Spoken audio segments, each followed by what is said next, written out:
I never imagined I'd wake up one morning to discover that an HOA had already built 68 brand new houses on land that legally belonged to me. From the road, the rows of sparkling homes looked like a picture-perfect suburb, complete with manicured lawns and for sale signs fluttering in the breeze. But beneath the fresh paint and shiny windows was a truth no one wanted to admit. Every single one of those houses was standing on stolen ground. My grandfather's farm, our family's legacy, had been quietly erased from county records decades ago, replaced with fraudulent boundaries and rubber-stamped permits. When I uncovered the original surveys and my grandfather's warning letter, I realized something chilling. Not only had the HOA overstepped, but by law I now owned every house they had built. What followed was a battle of intimidation, lawsuits, and small-town corruption, until I turned the tables in a way they never saw coming. Before we dive into this story, drop a comment below telling me where you're watching from and what time it is right now. I love seeing our community from around the world come together. When I got the call, it was barely sunrise. The voice on the other end was shaking with outrage.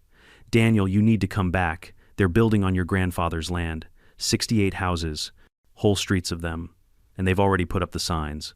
For a few seconds, I thought my old neighbor, Mrs. Atkins, must have been confused. She'd lived next door to my grandfather, Henry Harris, for 40 years, and she'd seen her fair share of county construction projects, maybe a road widening or some temporary utility work. But the urgency in her tone made me throw on clothes, grab my keys, and drive the 4 hours back to Brookdale without stopping. By the time my car hit the dirt road leading to my grandfather's farmhouse, my stomach was twisted into knots. I hadn't been back here since the funeral 6 months earlier. The place had always been a sanctuary, golden fields, stretching wide, an old red barn leaning under the weight of years, the air thick with the smell of clover and soil. Now that peace was shattered. As I crested the hill overlooking the northern acreage, the view hit me like a punch to the chest. Bulldozers had flattened the fields where Grandpa once grew soybeans. Asphalt gleamed in the sun where rich black soil had been. Brand new townhouses lined up in military precision beige siding and gray shingles, each with identical white fences. A banner flapped in the wind, "Welcome to Maple Ridge East," starting at $400,000. My car tires crunched on the gravel as I pulled closer. Workers in hard hats moved about planting shrubs, painting trim, hammering nails. It was no half-built speculation project. This was nearly finished. Families would be moving in soon if they hadn't already. Standing near the show home, clipboard in hand, was a woman I didn't recognize. Her blonde hair was tied in a perfect bun, and her blazer didn't have a speck of dust on it, despite the construction chaos around her. She exuded control, the type who didn't just enforce rules, but created them for her own benefit. I approached, my pulse thudding in my ears. "Excuse me," I said. "What's going on here?" She glanced up, gave me a look as if I were a door-to-door salesman she had no time for, and returned to scribbling on her clipboard. Finally, she answered, "Residential development. Maple Ridge Homeowners Association is expanding." "I'm Daniel Harris," I said, planting my feet. "My grandfather owned this farm, Henry Harris. He left it to me when he passed. This land belongs to my family." She extended her hand with a plastic smile that never reached her eyes. "Lucinda Ward, president of Maple Ridge HOA." Her tone was silk, but sharp beneath. There must be some misunderstanding. "Maple Ridge purchased this parcel years ago. We have every permit, every approval from the county." I didn't shake her hand. Instead, I stared. "That's impossible. My grandfather never sold this farm." Lucinda's eyes glimmered with something pity or disdain, I couldn't tell. "Perhaps he didn't tell you. The sale closed in 1995. Everything is official. I suggest you take your questions to our legal department. Now, if you'll excuse me," she was already turning back to bark orders into her phone. Behind me, bulldozers roared again, tearing into soil that had fed generations of Harrises. My fists clenched helplessly. Later that afternoon, I pulled into the farmhouse driveway, dust swirling around me. The house looked frozen in time, peeling white paint rusted mailbox, the porch swing creaking in the breeze. Mrs. Atkins sat there waiting with 2 glasses of iced tea, her face tight with worry. "They've been at it for months," she said, pressing a glass into my hand. "Your granddad fought them tooth and nail before he passed. He knew something wasn't right. I remember him muttering about papers, about boundaries." "Papers?" I asked. She nodded. "He spent his last weeks digging through his office. Said he had to protect the farm." I stepped into the house, the familiar scent of pipe tobacco and old leather wrapping around me like a memory. Grandpa's office was just as he'd left it, piles of almanacs, shelves of ledgers, decades of rain charts and crop yields carefully handwritten. I opened drawers, flipped through binders, found nothing about a land sale. Hours passed. The sun sank, shadows crawling across the walls. Just as I was ready to give up, my foot struck something loose beneath the desk. I knelt, pried at the floorboard with a screwdriver, and it lifted free. A small metal box lay in the hollow. A key dangled from a nail on the underside of the desk. My hands trembled as I unlocked it. Inside lay a stack of yellowed documents, Grandpa's will naming me sole heir. The original farm deed, its ink faded but still legible. A survey from 1915, updated in 1979, and folded carefully on top a letter addressed to me in his familiar handwriting. If you're reading this, it began, then someone is trying to take what is ours. Developers have circled this land for decades. They came to me with papers, lies, and promises. I never signed. If they say otherwise, it's a forgery. The truth is, in the boundaries, check the old surveys. Compare them to the county's records. You'll see what they did. My chest tightened. Grandpa had known this day was coming.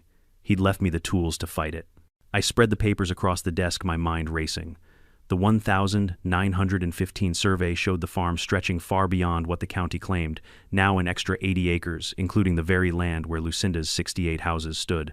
If these documents held up, then Maple Ridge hadn't just trespassed.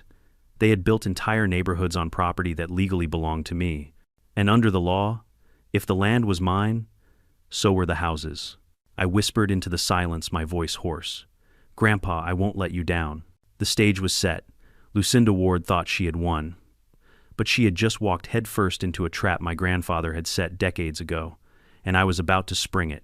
The following morning, I sat at Grandpa's old oak kitchen table, the documents spread out like a war map.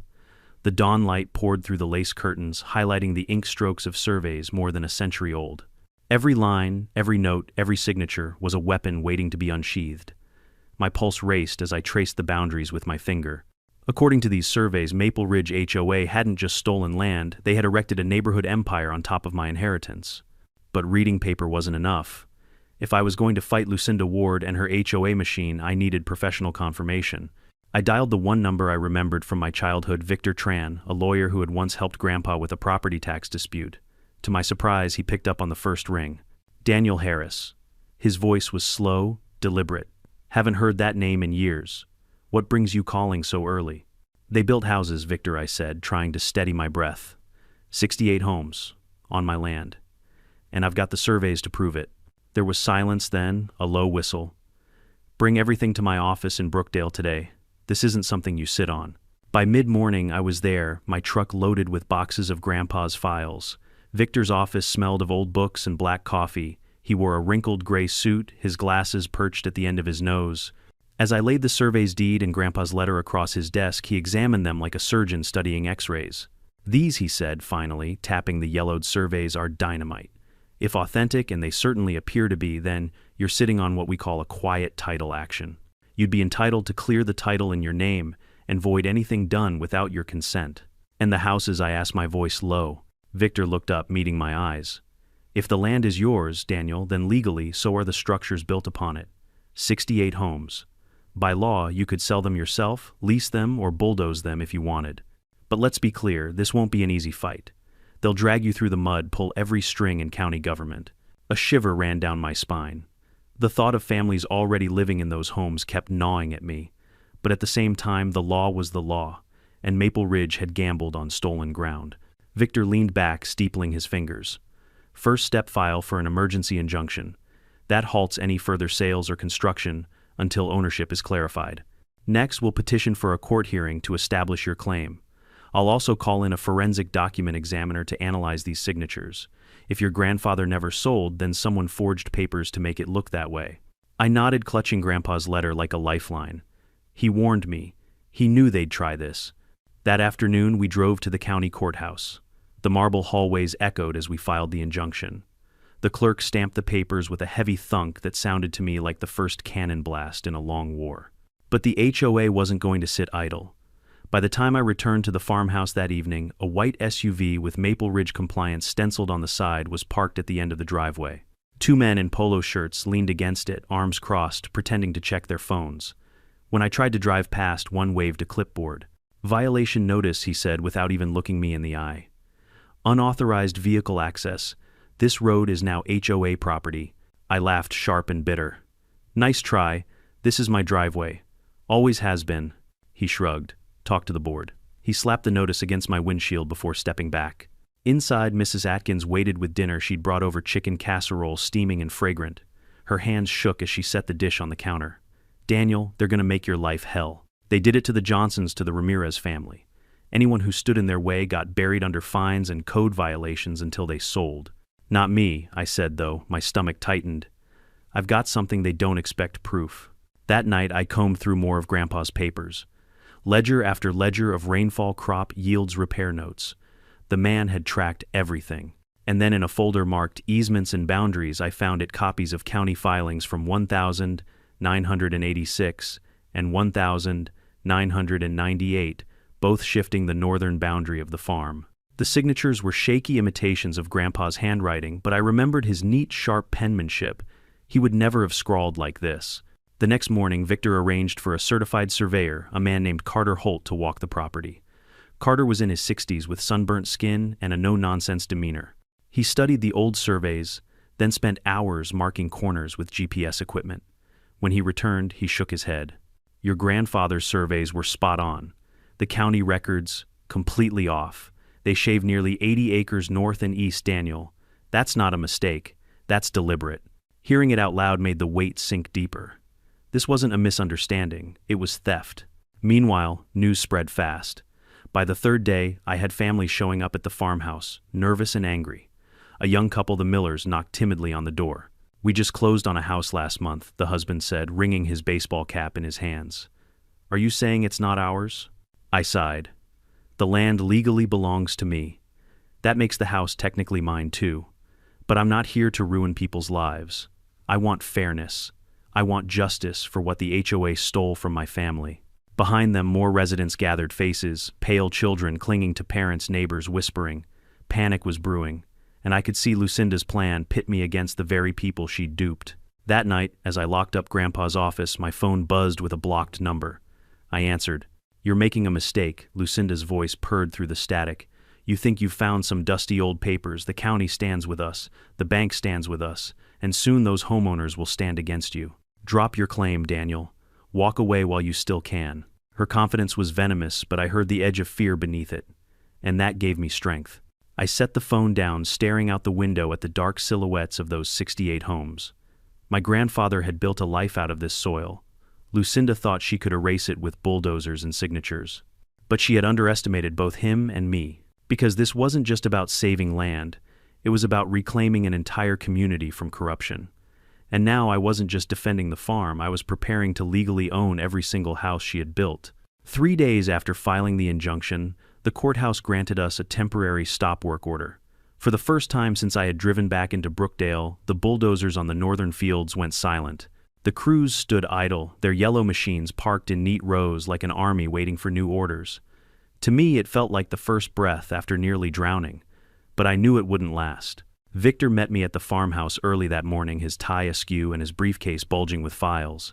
They'll challenge the injunction immediately, he said, setting papers down on the kitchen table where Grandpa once balanced ledgers. But this buys us time. Time to build the bigger case. And Daniel, this will not be a clean fight. Lucinda Ward has money lawyers and political friends. We need more than surveys, we need evidence of fraud. He pulled out the copies I'd found of the 1986 and 1998 boundary changes. Look at these signatures. I've already scheduled a handwriting analyst to examine them. If they confirm forgery, that's criminal.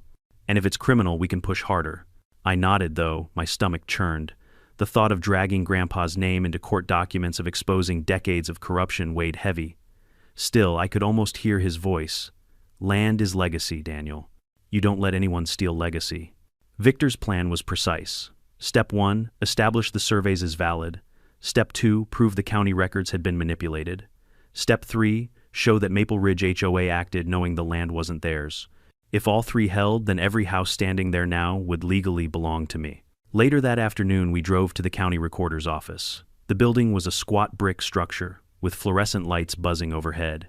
The clerk, a tired woman named Carolyn, looked startled when Victor requested the original transfer documents. After some hemming and hawing, she disappeared into the archives. When she returned, she carried 2 thin files. Victor spread them across the counter. I leaned in. There it was, the 1,995 sale of my grandfather's northern acreage. The buyer was listed as Brookdale Development LLC, one of the many shells tied to Maple Ridge HOA. And the signature, supposedly Grandpa's, was a weak, jagged scrawl, nothing like the confident cursive I'd seen on every farm ledger. Worse, the notary block was blank. No seal, no stamp. Just an empty square. "This is garbage," Victor muttered. "Not even properly notarized." If this passed through county review, someone looked the other way. Carolyn's lips tightened. She lowered her voice. "You didn't hear it from me, but Commissioner Avery was on the planning board back then. He and Ward's husband are golf buddies. Everyone knew Brookdale Development wasn't exactly clean. But around here, money talks louder than justice." My anger simmered. They'd counted on Grandpa being too sick, too old, too alone to fight back.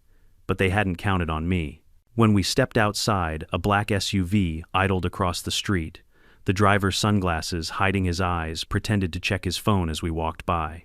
My gut told me it wasn't coincidence. Maple Ridge was watching. That evening, a storm rolled in. Rain hammered the tin roof of the farmhouse as I sat surrounded by papers, highlighter in hand. Mrs. Atkins knocked on the door with more casserole, shaking her head. "They sent another letter today," she said, pulling a damp envelope from her pocket. "HOA claims you owe them $1 200 fines for leaving unregistered vehicles on your property. They even took photos of your truck." I laughed bitterly. On my own land. Incredible. She placed a gentle hand on my arm. "Don't let them wear you down, Daniel. They tried the same tricks on others until they broke. But you've got Henry's blood. You fight like he would." The next morning, Victor called me back to his office. His handwriting analyst had delivered a preliminary opinion. The signatures on the boundary changes were highly inconsistent with my grandfather's known samples. In layman's terms, forgery. As if that weren't enough, Victor's intern had dug deeper into Brookdale Development LLC. The same 6 names appeared repeatedly across connected companies: Lucinda Ward, her husband Martin, Commissioner Avery, a planning board member named Wilson, and 2 local contractors. It was a web of conflicts, each one stickier than the last. Victor leaned forward, his eyes sharp. "Here's the beauty of it, Daniel. They used your land as collateral for a $12 million construction loan.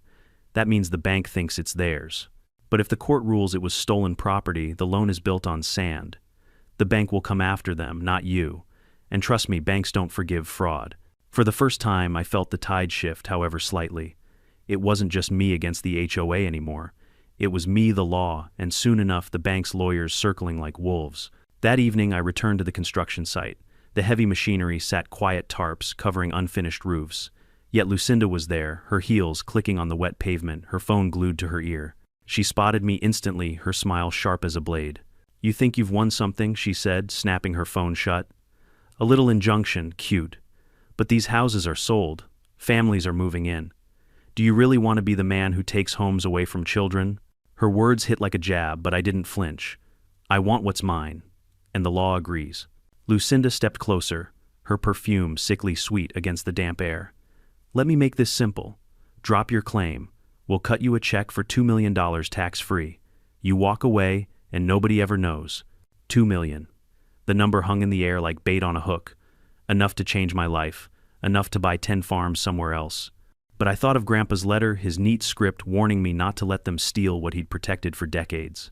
I met her eyes. Not for sale. Not at any price. For a split second, her composure cracked. Then she laughed cold and hollow. "You're a fool, Harris. You have no idea who you're up against." She turned on her heel and strode away, her umbrella snapping open against the rain. I stood there, soaked and furious, staring at the rows of houses she had built on stolen soil. 68 homes, each one a monument to arrogance and fraud. But soon enough, they wouldn't belong to Lucinda Ward or Maple Ridge HOA. They would belong to me. And I was going to use the law itself to take them back brick by brick. The following week felt like living under siege. The HOA had shifted tactics from construction to harassment, and they wielded their rules like weapons. Every day, a new notice appeared, slipped under the farmhouse door, taped to the truck windshield, or shoved into the mailbox. Unauthorized exterior paint color, improper vehicle storage, failure to maintain lawn. Each came with a fine ranging from $200 to $1,000 written on crisp Maple Ridge HOA letterhead. It was absurd. The farmhouse sat on a gravel lot surrounded by corn stubble, yet somehow they claimed jurisdiction. The intimidation didn't stop there. On Tuesday night, I heard engines growling outside. Peering through the blinds, I saw 3 SUVs parked across the end of the driveway, effectively blocking me in. Their headlights beamed into the farmhouse windows like interrogation lamps. Men stood in the shadows smoking cigarettes, their radios crackling softly. Private security, the stenciling on the doors read. It didn't take much imagination to know whose payroll they were on. I called the sheriff's office. The dispatcher sounded apologetic but firm. "Sir, it's a civil dispute between private parties. Unless there's a direct threat, we can't intervene. You should speak with your lawyer." Victor wasn't surprised. Lucinda's pulling strings. Sheriff Daniels owes his election to the same commissioner tied to this mess. Don't waste breath. Document everything, every letter, every incident. This harassment will help us later. It was around this time that the first cracks inside Maple Ridge began to show. One night, as the rain pattered on the farmhouse roof, I heard a knock. Standing on the porch was a man I recognized vaguely from the construction site, the HOA's treasurer, Joel Whitman. He was mid-40s, balding, his shirt damp from the drizzle. He looked like a man carrying a secret too heavy to bear. "I shouldn't be here," he muttered as I ushered him inside. "If Lucinda finds out, she'll destroy me." "Then why risk it?" I asked. Joel hesitated, then pulled a flash drive from his pocket. "Because what she's doing isn't just wrong, it's illegal, and I won't go down with her." At the kitchen table, I plugged in his drive. What opened was a trove of HOA financials, budgets, invoices, bank transfers. My jaw tightened as I scrolled. Tens of thousands labeled as special assessments siphoned off into companies with suspiciously familiar names. Maple Management LLC, Ward Landscaping, Brookdale Legal Services. One search confirmed my suspicions. They were all controlled by Lucinda or her relatives. Joel rubbed his temples. Last year alone, homeowners paid nearly $500,000 in fees. Less than half went to actual community maintenance. The rest disappeared into these shell companies. "She's been bleeding people dry for years. Why come to me?" I asked. "Because you scared her. The minute you showed those surveys, I saw it in her eyes. She's losing control, and people in this community are tired. They've been fined for planting tomatoes, for hanging laundry, for having kids' bikes on the porch. They're ready for someone to stand up." I nodded slowly. Grandpa's voice echoed again. "Land isn't just dirt, Daniel. It's the people who depend on it. Maybe this battle wasn't only about reclaiming acres. Maybe it was about freeing an entire neighborhood from tyranny disguised as rules." The next day, evidence of that anger arrived at my door. Families began showing up nervously at first. The Johnsons fined $500 because their mailbox wasn't architecturally harmonious. The Ramirez family threatened with foreclosure over an unauthorized shed. A single mother named Leah who paid $900 after her son left a basketball hoop in the driveway. Each story carried the same weight, humiliation, fear, and exhaustion. One by one, I showed them Grandpa's surveys, the forged documents, the fraudulent transfers. At first, they were skeptical, afraid to believe anyone could beat Lucinda. But when Joel joined us and explained the financial records, he'd uncovered something changed. Hope flickered in their eyes, faint but real. That evening, my phone buzzed with texts from unknown numbers. "We support you. Ward fined us $300 for a garden gnome. Another, she made us tear down a porch swing. Count us in." By midnight, I had 27 messages. A small army of the disillusioned. Of course, Lucinda noticed. 2 nights later, as I sat on the porch sipping coffee, my phone rang.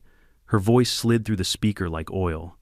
"Daniel, it would be a shame if this fight ruined you. Brookdale's a small town. Contractors, inspectors, even utility companies, they all answer to us.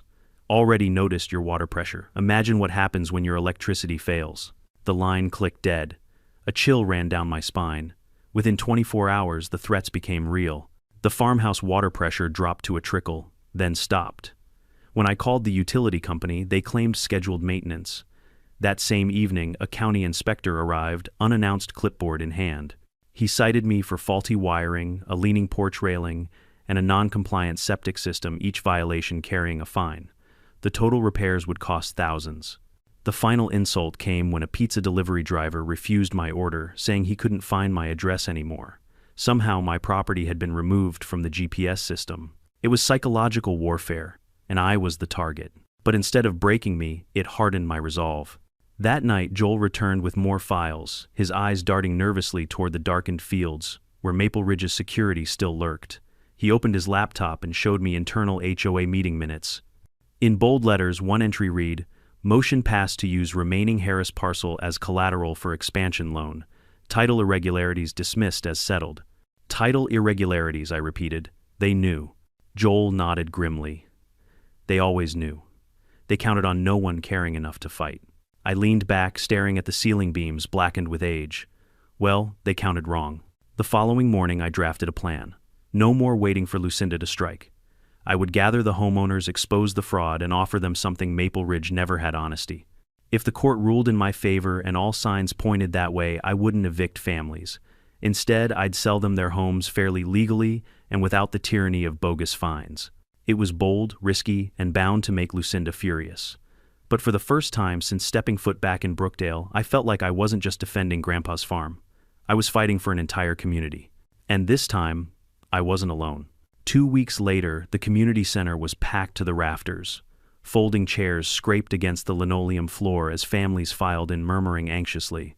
Some clutched stacks of HOA violation notices. Others carried manila folders stuffed with receipts for arbitrary special assessments. I stood near the front palms, sweating, clutching Grandpa's surveys like they were shields in a battlefield. Victor had insisted on a public reveal. Sunlight is the best disinfectant, he told me that morning. If you want the tide to turn, you need these people to see the truth for themselves. At exactly 7 o'clock, the side doors burst open. In walked Lucinda Ward, heels clicking like gunshots against the floor. She wore a crimson blazer and the kind of smile that didn't warm but warned. A group of board members trailed behind her, their faces tight with unease. "Good evening, neighbors," she called, striding toward the stage. "Tonight is about celebrating Maple Ridge's growth. 68 beautiful homes, new families, and rising property values." "Lies," someone shouted from the crowd. A ripple of agreement spread across the room. Lucinda's smile faltered for a fraction of a second before snapping back into place. "We'll take questions after the presentation." I stepped forward, then raising my voice. "This can't wait. My name is Daniel Harris, grandson of Henry Harris, the man who owned this land for 70 years, and I have proof Maple Ridge is building on stolen property." Gasps rippled through the crowd. Lucinda froze, her knuckles whitening as she gripped the podium. I lifted the first document high. "This is the original survey from 1915, and this," I held up another, "is the update from 1979. Both show the northern boundary running nearly 80 acres further than what the county claims today. 80 acres, neighbors. That means the 68 houses built here sit on land that still belongs to my family." The room erupted. Voices rose in disbelief, anger, and fear. A man in the back shouted, "Are you saying my house isn't mine?" His wife grabbed his arm, her face pale. I steadied myself. "I'm saying Maple Ridge lied.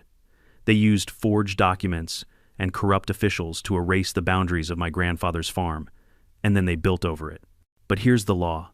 If the land is mine, and the court will decide soon, then every house built on it is legally mine too. Which means the HOA doesn't own this neighborhood. I do." The crowd exploded into chaos. Some homeowners looked horrified, others furious. A young mother clutched her baby tighter, whispering frantically to her husband. The board members behind Lucinda exchanged panicked glances. Lucinda slammed her palm on the podium. "This is outrageous. He's here to extort you to steal what you rightfully purchased. Don't fall for his trickery." I walked forward, placing copies of the surveys and forged transfers on the podium. "Look at the signatures. Compare them to Grandpa's handwriting in his ledgers. Even a layman can see it's not his. And here's the kicker. I pulled another folder from my bag. The HOA used my land as collateral for a $12 million loan. If the court rules for me, that loan collapses. Tell me, Lucinda, did you inform homeowners about that little detail?" Her mask cracked. A bead of sweat glistened on her temple. Joel Whitman, the treasurer, stood abruptly from the board's row. His voice trembled but carried through the microphone. "He's telling the truth. I've seen the accounts. Money's been siphoned for years. Special assessments, landscaping, contracts, security fees, all funneling back to companies tied to Lucinda and her family." The room fell silent. Every eye turned to Lucinda. "You traitor," she hissed at Joel. "You'll regret this." Joel ignored her, looking instead at the crowd. "We deserve transparency. We deserve honesty. And Daniel Harris is offering what we've never had a chance to: own our homes legally without fear of bogus fines or harassment." Murmurs of agreement spread. Someone shouted, "We're with Daniel." Another voice joined, then another. Lucinda's composure shattered. She jabbed a finger at me, her voice shrill. "You think you've won because you wave old papers around. I dine with the commissioner every week. I play bridge with the judge's wife. You are nothing in this town. I stepped closer, my voice steady. Maybe. But my grandfather was everything in this town. And he left me more than land. He left me neighbors who remember his honesty. He left me the truth. And the truth doesn't belong to you. The crowd erupted in applause. For the first time, I saw fear flicker in Lucinda's eyes. After the meeting, as people clustered around me asking questions, a young woman tugged at my sleeve. "My name's Rachel," she whispered. "We just bought a lot last month. Everything we had went into it. Please, please don't take our dream away." Her eyes wide with desperation cut through the adrenaline. I knelt slightly to meet her gaze. "I don't want to take homes. I want to fix what's broken.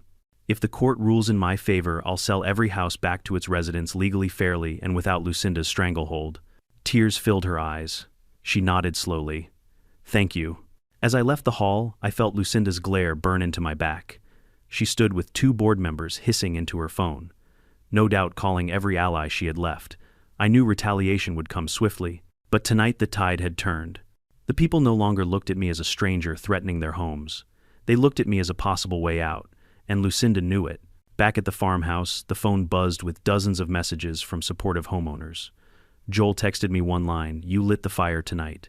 Be ready for the explosion." I stepped onto the porch, staring across the darkened fields at the neat rows of those 68 houses. For weeks they had felt like monuments to my grandfather's erasure. Now they looked like something else entirely leverage. Not just against Lucinda, but against every system she'd corrupted. And for the first time, I believed I could win. The morning after the community center erupted, the headlines in the Brookdale Gazette hit harder than any weapon Lucinda could wield. HOA under fire surveys reveal 68 homes on disputed land. The article quoted me, Victor, and even Joel. It laid out in damning detail how Maple Ridge HOA had used questionable documents to claim ownership, and how the very houses people now lived in could legally be mine. The story spread across town like wildfire. By lunchtime, my phone buzzed nonstop with calls from reporters, neighboring counties, and even homeowners I'd never met begging for clarity. Lucinda reacted exactly as I expected by going on the offensive.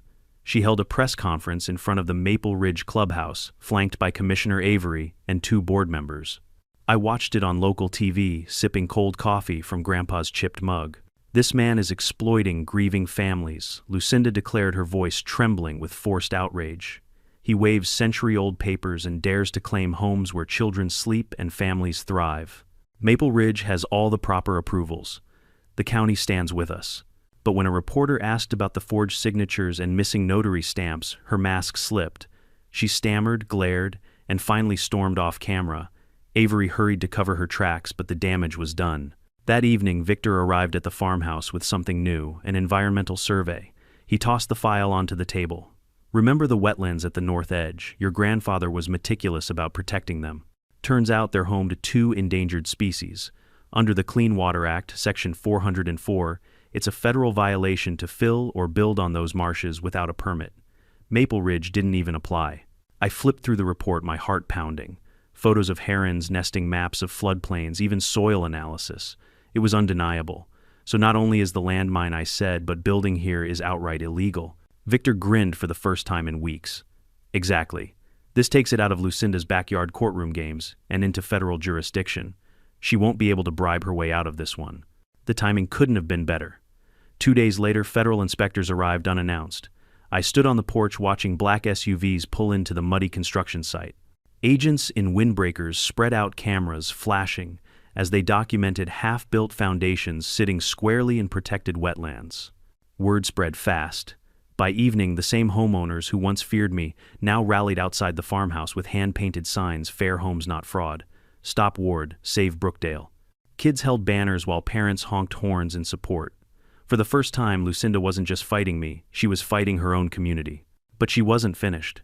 The following night, just as I was reviewing documents, headlights flooded through the farmhouse windows. 3 white SUVs rolled into the yard, their engines growling. Men in dark jackets stepped out their boots, crunching on gravel. One handed me a thick envelope. "Cease and desist," he said flatly. "Withdraw your claims or face criminal charges." I tore the envelope open. Inside was a letter accusing me of fraudulent activity, complete with threats of fines and even jail time. Attached were doctored photos, showing me supposedly trespassing on HOA common property, my own driveway. Victor's advice echoed in my ears: document everything. I snapped photos of the SUVs, the men, the letter. Then I stepped forward and said, "Get off my land." Now, the leader smirked. "Enjoy your farmhouse while you can. It won't be yours much longer." But he was wrong. The law was finally swinging in my direction. The next morning, Carolyn from the county recorder's office knocked on my door. Her eyes darted nervously as she handed me a folder. "I shouldn't be doing this, but you need to see it." Inside were copies of memos from the 1,990 seconds when the boundary changes were filed.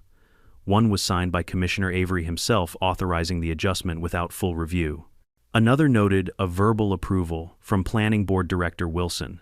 Neither had legal weight. Both were smoking guns. Carolyn lowered her voice. "They buried these records deep. But once the federal inspectors started asking questions, I pulled them. Daniel, they knew exactly what they were doing." By now, the community's mood had shifted from fear to fury. Families who once hid behind curtains began showing up at my porch, offering baked goods, bottled water, even handshakes of solidarity. Mrs. Ramirez told me, tears in her eyes, "We've lived under her fines for years. If you can free us from her grip, we'll stand with you." That solidarity gave me courage for what came next, a second community meeting. This time I called it myself. Flyers went out across town. "Emergency meeting, your home, your future. Brookdale High Auditorium, Friday night." When I arrived, the parking lot overflowed with cars. Inside, the auditorium buzzed with hundreds of voices. Homeowners, curious neighbors, even workers laid off from the halted construction. The stage was mine. I stepped to the microphone, holding up Grandpa's survey once again.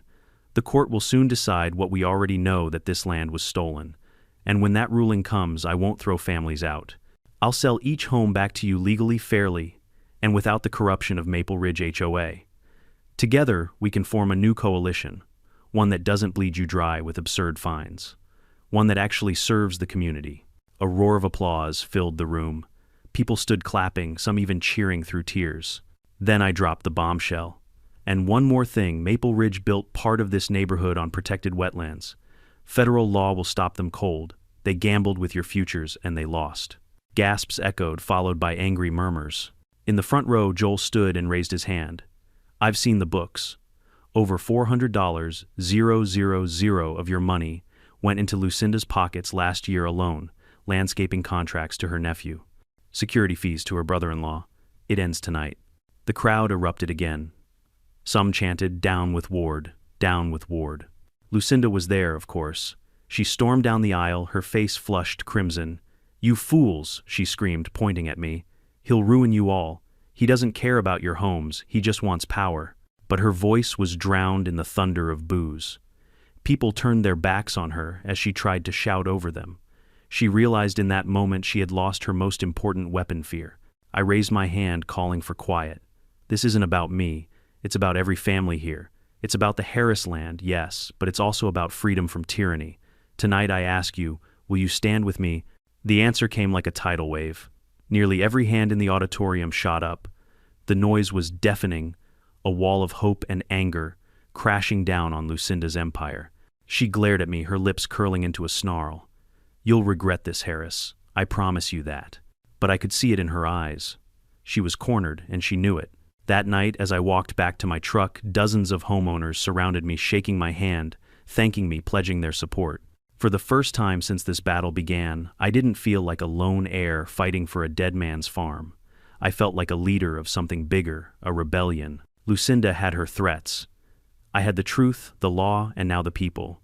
And together we were unstoppable. The courthouse smelled faintly of old paper and polished wood as I took my seat at the plaintiff's table.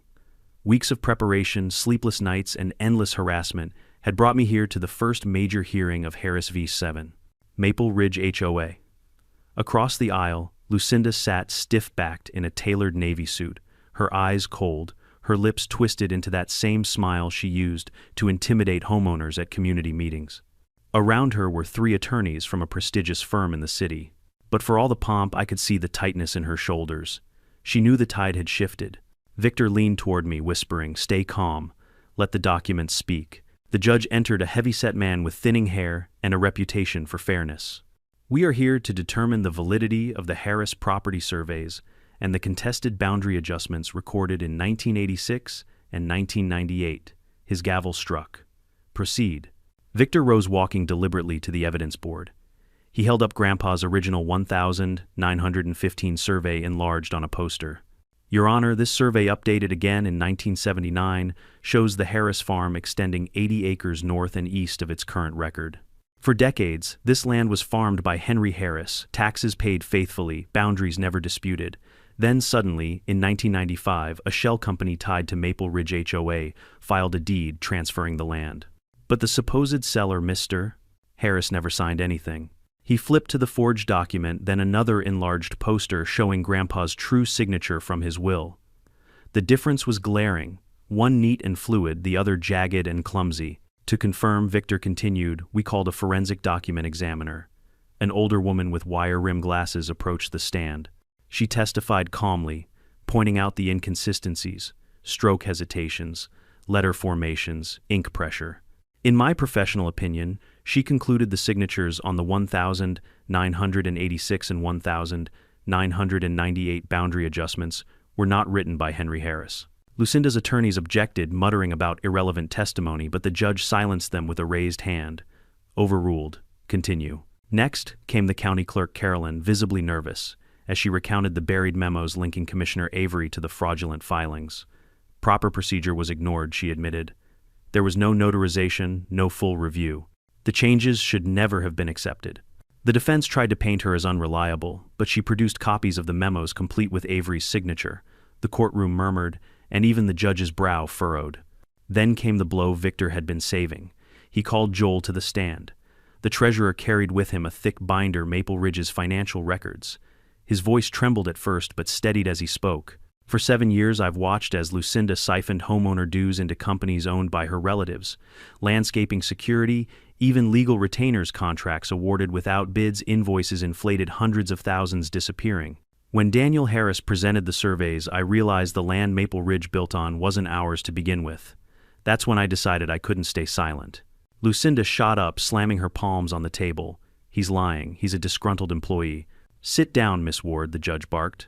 One more outburst and I'll hold you in contempt. The gallery erupted in whispers. Homeowners packed the benches, many nodding in agreement with Joel's words. For the first time, I felt the full weight of the community behind me. When it was Lucinda's turn, her lawyers argued desperately. They claimed the surveys were outdated, that the county's maps were the final authority, that any inconsistencies were clerical errors. But when pressed about the missing notary stamps and Avery's suspicious involvement, they fumbled. Worse, when asked about the $12 million loan taken against my land, Lucinda's face flushed crimson. She muttered about standard financing, but the judge's frown deepened. By the end of the day, the judge ruled the injunction would remain in place until a final decision could be made. There is compelling evidence of fraud, he said. The court requires a full review of all surveys, deeds, and financial transactions before ruling on ownership. He banged the gavel, court adjourned. It wasn't final victory, but it was momentum. Outside, reporters swarmed, cameras flashed, microphones shoved toward me. Mr. Harris, do you really plan to claim all 68 homes? I steadied my voice. I plan to do what's fair. The law says the land is mine. That means the homes are too. But I won't evict families. I'll offer them legal ownership free from corruption. Everyone deserves security. Everyone deserves honesty. Behind me, I heard boos and jeers. Lucinda was being escorted into her SUV by her lawyers, the crowd pelting her with shouted accusations. You stole from us. Where's our money, Lucinda? Her empire was crumbling before my eyes. That evening, the farmhouse porch was crowded again, this time not with harassment, but with hope.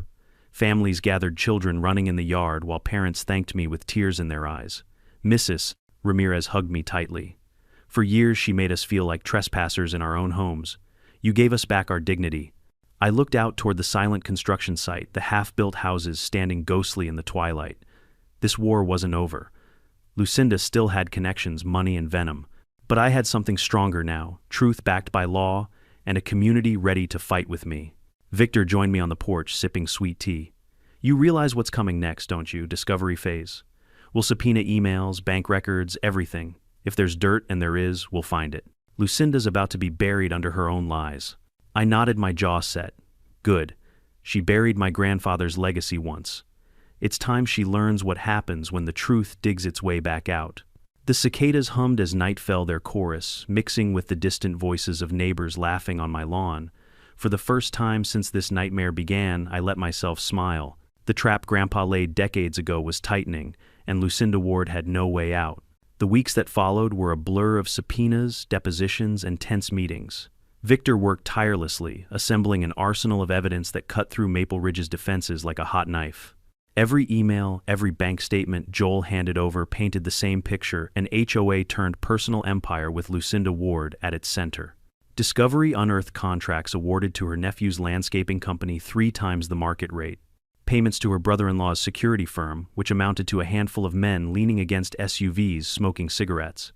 Even HOA legal fees were funneled into a shell company she secretly controlled. More than $600, 000, had vanished in 5 years. When these records were leaked to the press, the outrage was volcanic. Homeowners demanded answers. News vans lined Maple Ridge's pristine cul-de-sacs, broadcasting stories of retirees forced to sell because of mounting fines, single parents struggling under endless assessments, families drained of savings. The glossy image of luxury living shattered overnight. Meanwhile, the federal investigation into the wetlands violation gathered momentum. Agents confirmed that at least 12 of the 68 houses sat squarely within protected marshland. Each foundation was a violation of federal law, punishable by fines that could bankrupt even the most ambitious developer. Under pressure, the bank that had financed the $12 million loan froze Maple Ridge's accounts. Contractors walked off the job. The development site became a ghost town of half-built shells, a silent monument to greed. Then came the ruling. The courthouse was packed beyond capacity, homeowners spilling into hallways, reporters jostling for space. The judge read from his prepared statement, voice steady but firm. Based on the surveys from 1,915 and 1,979, the forged signatures on the 1,986 and 1,998 filings, and the overwhelming evidence of fraudulent transfer, this court recognizes the Harris family as the rightful owner of the contested property. All 68 homes built on this land are hereby declared the legal property of Daniel Harris. Gasps echoed through the chamber. Some homeowners wept openly. Lucinda's face drained of color, her hands clutching the table as though it were the only thing keeping her upright. The judge wasn't finished. Furthermore, given the financial improprieties uncovered during discovery, the court refers Miss Ward and associated board members to the district attorney for potential charges of fraud, embezzlement, and conspiracy. Effective immediately, Maple Ridge HOA is dissolved pending reorganization. His gavel struck. Just like that, decades of corruption collapsed with a single boom. I stood slowly, my legs trembling. All eyes were on me. Reporters shouted questions. Homeowners pressed forward. But in that moment I thought only of Grandpa, and the promise I had whispered in his empty office: I won't let you down. In the days that followed, I kept my word. I met with every homeowner individually. Some were angry, some terrified, most simply exhausted. To each, I offered the same deal: purchase their homes at fair value, free from the shadow of Maple Ridge. No bogus fines, no arbitrary rules, just clean titles and honest agreements. Many accepted with tears of relief. A few resisted at first, suspicious of my intentions, but eventually they too realized I wasn't Lucinda. The money from the sales wasn't a windfall. It mostly went back into legal fees, restoring the farmhouse, and creating what I knew Grandpa would have wanted: a community park. On the stretch of wetlands where Lucinda had once dreamed of paving streets, we erected a conservation easement. Wooden boardwalks wound through marsh grasses with plaques describing the herons and turtles that called it home. Children now played where bulldozers once scarred the soil. As for Lucinda, her downfall was swift and merciless. Stripped of her position, indicted on multiple charges, and abandoned by the very officials she once controlled, she faced a trial of her own. Rumors swirled of plea deals, of prison time, of fortunes lost. To me, none of it mattered anymore. She had destroyed herself, just as Grandpa predicted. 1 year later, I sat on the farmhouse porch, watching children ride bikes along streets, once patrolled by Lucinda's compliance officers. Mailboxes stood proudly in colors of every shade, gardens bloomed with vegetables and wildflowers, and families painted their homes without fear of fines. The air carried laughter instead of tension. Mrs. Atkins joined me, settling into the rocking chair beside mine. "Your grandfather would be proud," she said softly, handing me a glass of sweet tea. I gazed at the horizon where the sun dipped low over the reclaimed fields. "He always said the best trap isn't about catching someone, I murmured. It's about showing them they were wrong to step foot here in the first place. She smiled, her eyes glistening. Well, Daniel, you sprung it. And you gave this town its soul back. I looked out at the 68 homes now legally and fairly owned by the families who lived in them. They weren't symbols of theft anymore. They were monuments to justice, resilience, and the legacy of a man who refused to be erased. For the first time since this war began, I felt peace. And I knew the Harris land was finally safe, not just for me, but for every soul who called it home. If this story taught me anything, it's that legacy is more than deeds and surveys. It's the fight to protect what matters most, even when the odds are stacked against you. My grandfather didn't leave me wealth. He left me truth, discipline, and a community that needed someone to stand up when no one else would. In a world where power often bends the rules, sometimes all it takes is one person unwilling to sell out no matter the price. To everyone watching, remember, justice doesn't always come easy. It demands courage, persistence, and sacrifice. But when you hold firm, you don't just win for yourself, you win for everyone who stands beside you. Drop a comment below and tell me, have you ever fought back against something that felt too big to beat? And don't forget to subscribe. More stories are coming, and you won't want to miss the next battle for truth.